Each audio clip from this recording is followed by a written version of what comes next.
Penyebaran kekristenan di Pulau Jawa. Kisah ini dimulai dari seorang tokoh yang sangat berpengaruh dan sangat dikagumi oleh banyak orang di tanah Jawa. Beliau bernama Rading Abbas. Setelah dibaptis pada tanggal 14 April 1867, beliau kemudian dikenal dengan nama Sadrak atau sering disapa Kiai Sadrak. Beliau lahir dari keluarga petani yang miskin dan sangat sederhana. Kemudian dikarenakan pendidikan, Sadrak diadopsi oleh salah satu keluarga kaya dari Islam. Sejak kecil beliau diajarkan serta diperkenalkan dengan ajaran-ajaran Islam. Tidak hanya diajarkan tentang agama Islam, Sadrak juga belajar dan bertumbuh dalam lingkungan dengan adat istiadat dan budaya Jawa yang sangat kental. Oleh karena itu, setelah dibaptis di Batavia, beliau kemudian memutuskan untuk balik ke Jawa Tengah, tepatnya di desa Karangjoso Selatan, Magelang. Di desa tersebut, Kiai Sadrak kemudian memulai dengan mengajar, membangun, serta menyebarkan ajaran ke agama Kristen.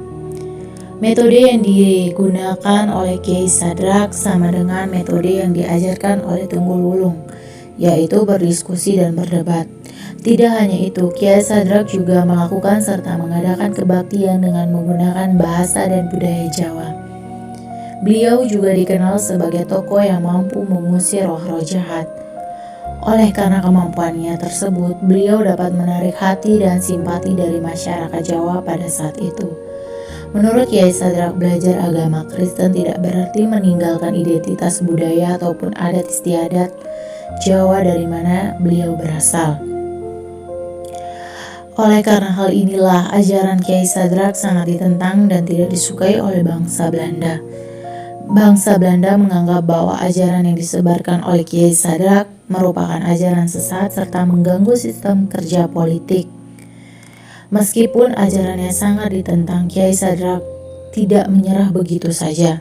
Beliau terus berusaha dan semangat untuk memperjuangkan penyebaran kekristenan di tanah Jawa.